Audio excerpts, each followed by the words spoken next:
Baik pemirsa Vkom Channel, masih bersama saya dan juga dua orang narasumber saya yang sangat luar biasa pada malam hari ini. Masih di program Bincang Politik. Kita akan berbincang-bincang kembali, ini sudah mulai memanas nih Pak ya, terkait dengan kalau berbicara politik seru ya Pak ya. Baik, ini saya ke Pak Bobi nih Pak, terkait dengan tadi juga sudah disinggung sedikit mengenai cara mengedukasi masyarakat. Karena masyarakat sekarang ini karena tadi ada transaksional, bisa jadi juga apatis nih Pak dengan produk dari pemilu-pemilu yang sudah-sudah. Bagaimana menurut Bapak? Bagaimana cara mengedukasi masyarakat khususnya di Kota Tanjung Pinang? Ya, edukasi masyarakat itu bagian daripada tugas kita caleg ya. Ya, karena saya percaya pemerintah juga banyak program mengedukasi masyarakat agar tidak terjebak di money politik segala macam.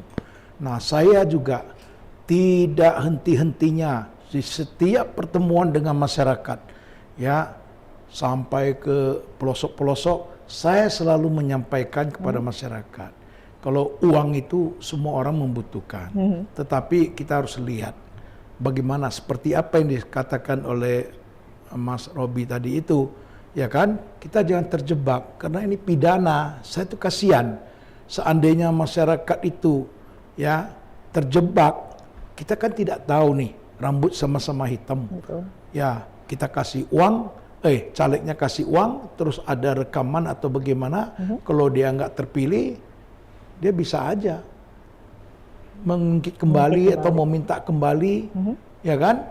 Nah, ini yang saya khawatirkan. Nah, bagi saya, di mana-mana pertemuan-pertemuan saya, selalu saya titipkan pesan kepada mereka.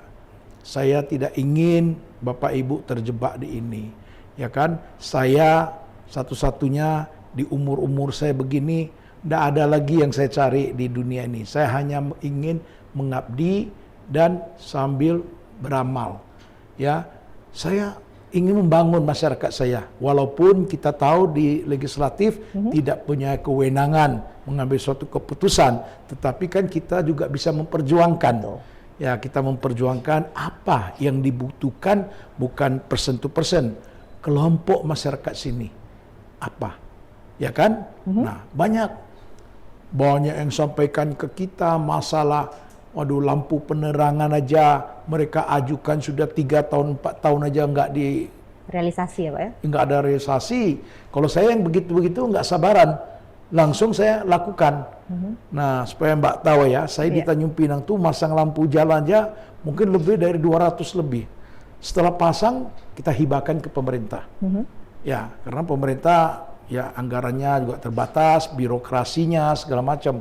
Kalau saya enggak, lampu jalan, umumnya parit, ya semenisasi, pengerasan jalan, itu semua kita realisasikan.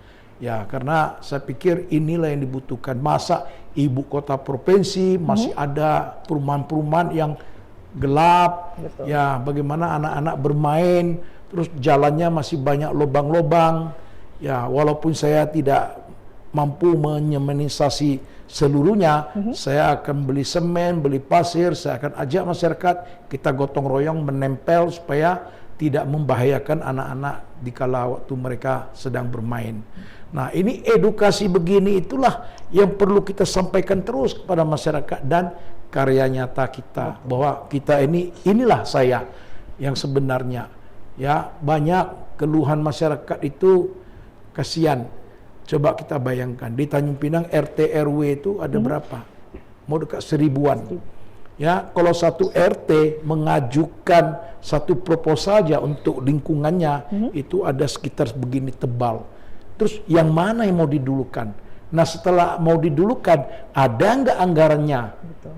Nah, ini problem yang tidak terselesaikan sudah sekian lama, menumpuk. Nah, saya pernah masuk di satu kampung, di satu daerah perumahan. Itu RT bikin kesaksian bahwa dia sudah 15 tahun jadi RT di situ, belum pernah ada disentuh ataupun ada anggota dewan yang menginjakkan kakinya di situ. Wah, saya kaget. Loh, terus anggota dewan yang Bapak pilih dulu mana? Ya nggak ada, juga datang. Nah, saya lah orang pertama. Nah, dan mereka banyak mengeluh, ya, dan saya bilang, ya, semua akan saya catat, Karena saya turun ini berdasarkan perintah undang-undang, saya catat semua dan saya akan usulkan kepada pemerintah. Terus yang kecil-kecil, ya semampu saya, apa yang bisa saya lakukan, saya lakukan. Dan mereka senang. Baik. Ya, disapalah mereka, ya kan? Karena kita dibayar. Kita bayar di perintah undang-undang, kita dibayar untuk reses, menyerap aspirasi masyarakat. Disitulah kita sisipkan, ya mensosialisasikan yang bagus kepada masyarakat, memberikan edukasi juga, ya supaya mereka jangan terjebak dengan money politik. Ya sangat tidak baik, sangat tidak mendidik sekali. Dan hasil komunikasi saya dengan masyarakat dan begitu banyak perumahan yang saya sudah datangi, mereka setuju kok. Ya, setuju. Tidak tahu kalau mereka punya iman lemah, ada godaan yang lebih tapi mudah-mudahan ya saya yakin ya apa yang saya lakukan dengan masyarakat dan masyarakat respon sama saya, ya mudah-mudahan ya yang ingin saya capai itu bukan apa, yang ingin saya capai itu mereka bisa terbebas daripada jebakan-jebakan money politik itu. Baik. Ya. Berarti kata kuncinya ini pengabdian dan aksi ya Pak ya. Jadi tidak perlu banyak bicara, yang penting aksi. Masyarakat akan teredukasi dengan sendirinya. Iya. Biasa. Baik, terima kasih Pak Bobi. Ini ke Pak Robi nih Pak, selaku pengamat politik.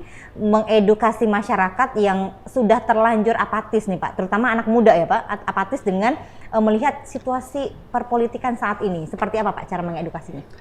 Ya, jadi memang pemilih kita baik nasional maupun sampai ke lokal, itu yang umur 17 sampai 40 tahun itu adalah mayoritas pemilih. Lebih dari 56-57%. Jadi anak-anak muda ini ya dia punya cara tersendiri untuk mendekati mereka gitu. Nggak seperti yang kalangan generasi baby boomers atau generasi tua gitu yang umur 50 sampai umur 60.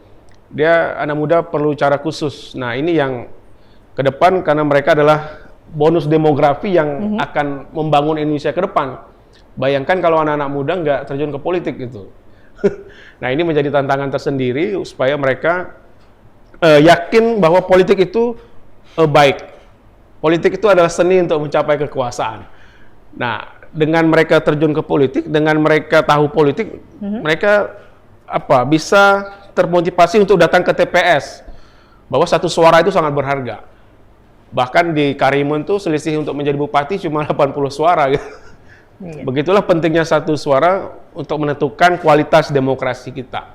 Bahkan kita tahu sekarang memang kualitas demokrasi kita masih tahap prosedural.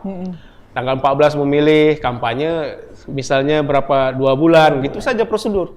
Tapi substansi demokrasinya belum dapat gitu. Kita belum dapat anggota DPRD yang benar-benar 45 kalau di Kepri itu berkualitas sama rata semua gitu. Begitu juga Tanjung Pinang, 30 orang tuh kualitasnya kan ada yang bagus, ada yang nggak bagus gitu. Nah, kita belum dapat semuanya ideal gitu kan. Tapi ya kata peneliti, 2 pemilu lagi baru kita nih demokrasinya bagus. Kalau sekarang nih masih belum bagus gitu.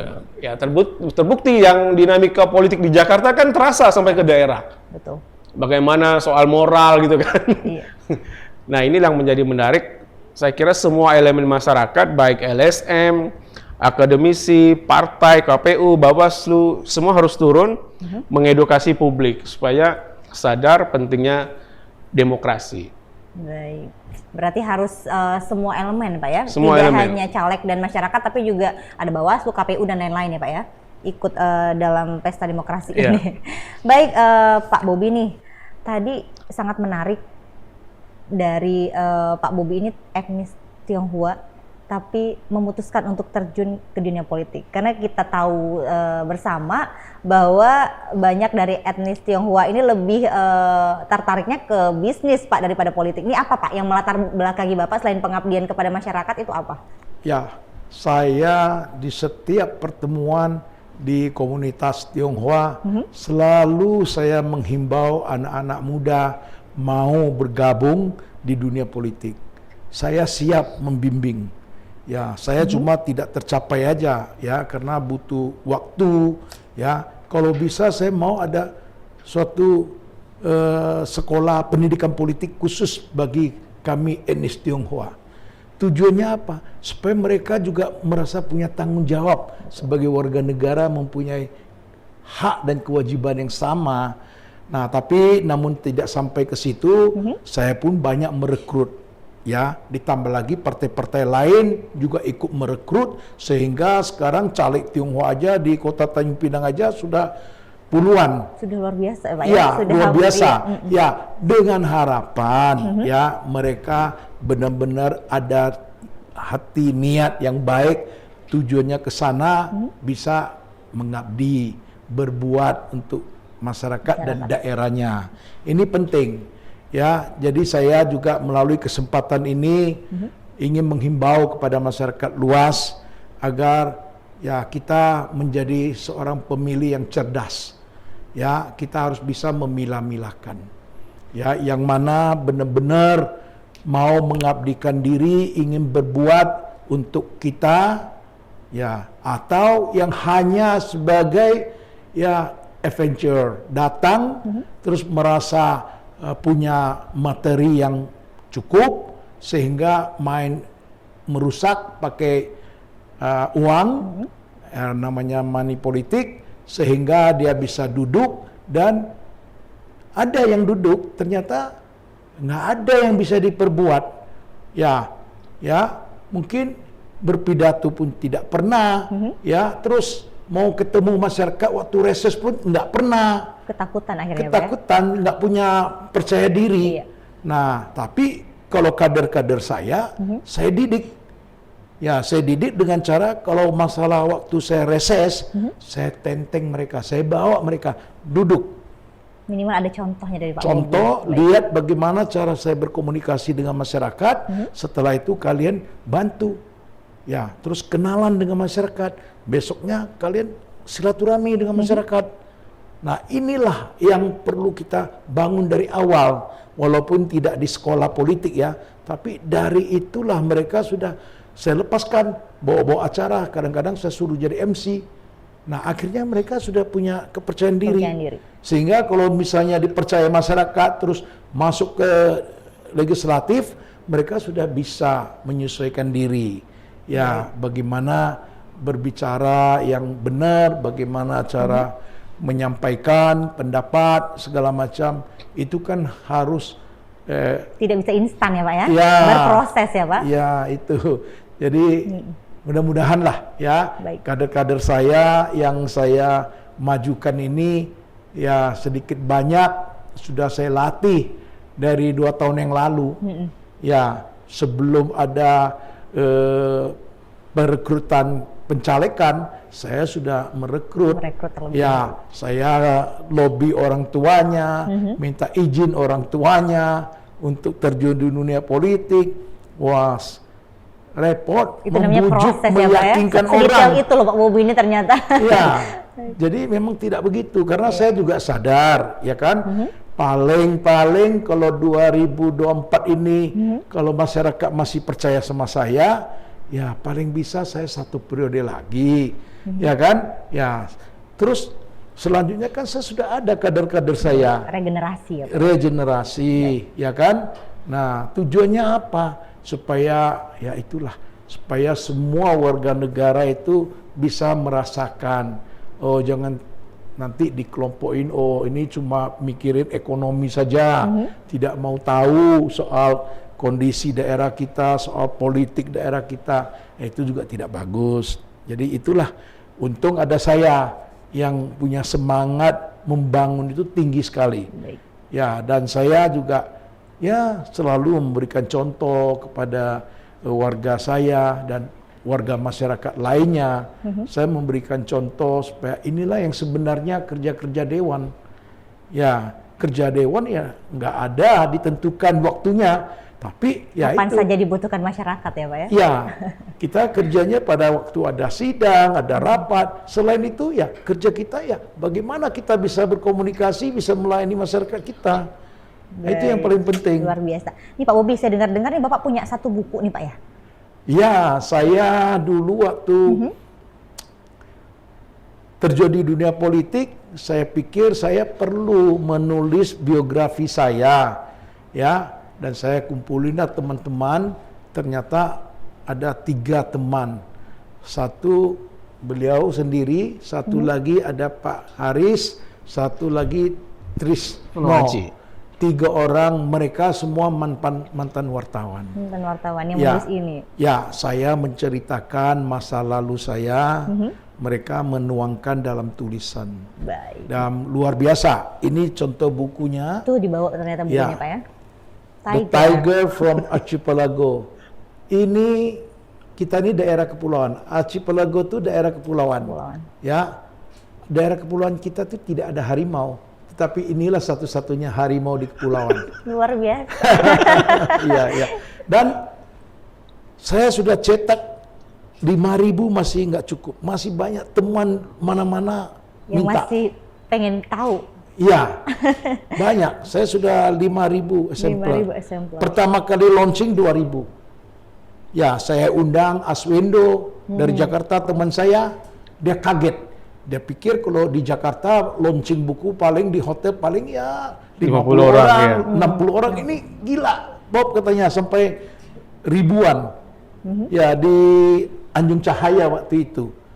Ya, ya, puji Tuhan, alhamdulillah ya bisa diterimalah. Dan buku ini memang tujuannya untuk memotivasi untuk generasi muda kita. Pengalaman perjalanan hidup saya sehingga saya bisa sampai begini, ini semua butuh suatu perjuangan. Baik, tidak ada yang instan Pak ya, harus Ya. berproses. Sampai jadi Pak Bobi yang sekarang, ini luar biasa. Baik, tadi kan dikatakan bahwa Pak Robi salah satu penulisnya nih Pak. Iya. Mungkin sedikit singkat Pak diceritakan bagaimana Pak Robi bisa sampai menuliskan buku tentang Pak Bobi ini seperti apa? Ya waktu itu masih jadi wartawan ya, tapi ya ada tawaran kita bertiga, jadi kita ya juga menarik gitu bagaimana tentang sosok Pak Bobi yang dulu sejak kecil aja udah berpetualang gitu. Nyebrang sampai ke Singapura kalau cerita buku ini. Udah kecil itu SMP. Jadi apa dengan SD bahkan ya. Itu sudah nyebrang ke Singapura gitu. Membawa kapal. Nah, itu menarik. Nah, itulah sisi-sisi humanis yang kita tulis itu di buku ini. Jadi kalau membacanya mungkin penasaran terus ingin Berarti kita menghabiskan bikin baca. penasaran aja nih Pak pemirsa. Jadi untuk masyarakat Kota Tanjung Pinang dan Provinsi Kepulauan Riau mungkin yang penasaran boleh langsung. Ini di mana Pak bisa mendapatkannya ini? Wah, dulu waktu awal-awal saya ada taruh di toko buku, apa itu namanya? Lotus ya Pak kalau di sini ya barangkali ya. Bukan, yang apa satu lagi? Agung, Lotus, satu lagi apa tuh? Lupa saya namanya. Saya ada taruh di sana 500. Habis terus ya Pak ya. Ya, ya. Karena kalau masyarakat pengen tahu nih tentang sisi dan perjuangan Pak Bobi dari awal karir politik sampai dengan hari ini berarti tertuang di buku ini ya Pak ya? Oh, ini tidak. Ini semua perjuangan saya dari, Dari kecil sampai saya masuk di politik 2009. 2009 kesininya Belum. masih mencari kesempatan ingin susun suatu biografi yang pengalaman-pengalaman. Barangkali bisa perjalanan. seperti itu nih Pak Robi ini bisa ada peluang nih untuk menulis kembali karena generasi muda sekarang butuh contoh Pak. Ya. Betul kita sampaikan berarti mereka butuh sosok nih yang memotivasi untuk menjadi politisi yang benar itu seperti apa sih? Barangkali bisa ada bukunya lagi nanti tuh Pak. Perjalanan karir politik Bobi Jayanto barangkali seperti itu. Iya, karena kalau macam siapa orang kaya gitu ya, dia bisa menitipkan anaknya kemana-mana. Karena gitu. ada privilege-nya Pak ya. Kalau Pak Bobi itu memang dia berjuang dari kecil Nah, sampai perjuangan dia itu yang mendapatkan harus- baik. segalanya gitu. Yang harus dicontoh oleh generasi muda.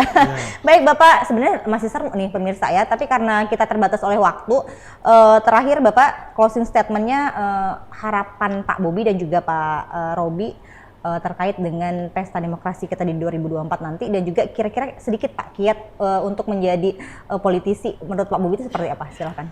Harapan saya melalui kesempatan ini saya menghimbau kepada seluruh masyarakat Kota Tanjung Pinang ya bahwa pada tanggal 14 Februari ini pas jatuhnya di hari Imlek kelima. Jadi saya harap semua warga negara khususnya masyarakat Kota Tanjung Pinang datanglah ke TPS memberikan dukungan ya kepada ya, figur-figur yang menurut hati Bapak Ibu, yang mana yang lebih nyaman, yang mana yang bisa dipercaya, berilakan dukungan. Jangan kita memberikan dukungan kepada orang yang menjanji-janjikan, apalagi memberi kita uang. Itu sangat tidak baik. Ya, oleh sebab itu saya harap sekali kepada masyarakat harus datang. Ya, harus datang karena ya kalau tidak datang Anda kehilangan hak pilih Anda. Anda tidak menjadi seorang warga negara yang baik. Ya, jadi datang, berikan suara Anda di dalam bilik suara siapa saja yang Anda percaya. Hanya itu pesan saya kepada masyarakat Kota Tanjung Pinang, khususnya kepada komunitas etnis Tionghoa. Karena ini hari kelima Imlek. Ya, lagi senang-senang di rumah. Jangan sampai lupa ya Pak ya? Ya, jangan sampai lupa. Ini penting sekali. Bapak Ibu, penting sekali. Jangan sampai tidak datang. Satu suara sangat berarti bagi menentukan wakil-wakil kita, pemerintah kita di pusat segala macam. Itu satu suara sangat menentukan. Ya, jadi satu suara itu mahal sekali Pak. Bukan hanya dihargai cuma 200.000.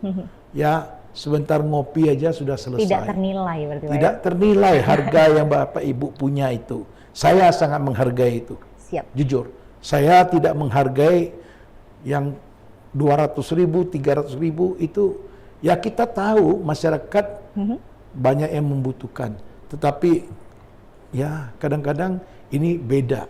Ya kita harus tahu. Kita mau nggak daerah kita maju? Kita mau nggak budaya kita bisa berkembang?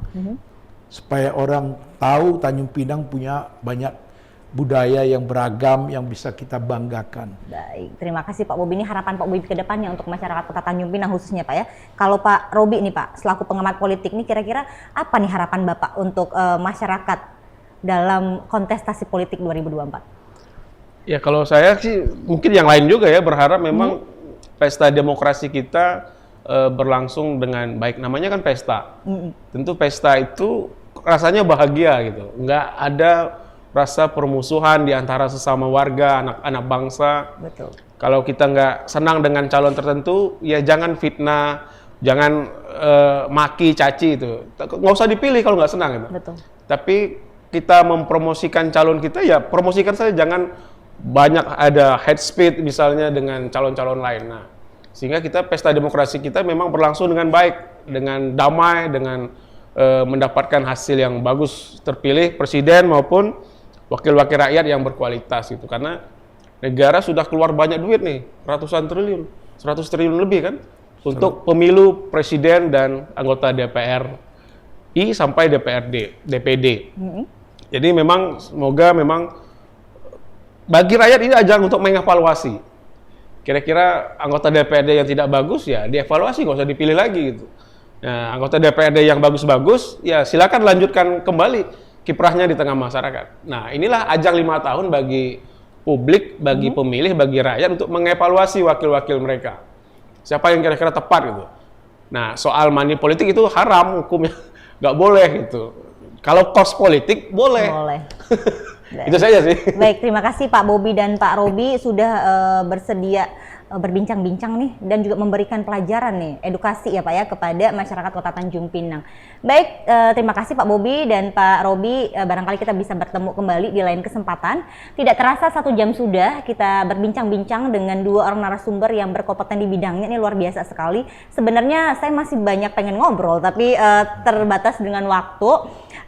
Baik, ini juga tadi setidaknya bisa memberikan gambaran, referensi ataupun motivasi kepada generasi muda khususnya di Kota Tanjung Pinang. Tentukan dan gunakan hak pilih Anda karena satu suara Anda sangat berpengaruh untuk masa depan bangsa. Saya Lovita Putri beserta kru yang bertugas mengucapkan terima kasih. Selamat malam dan sampai jumpa.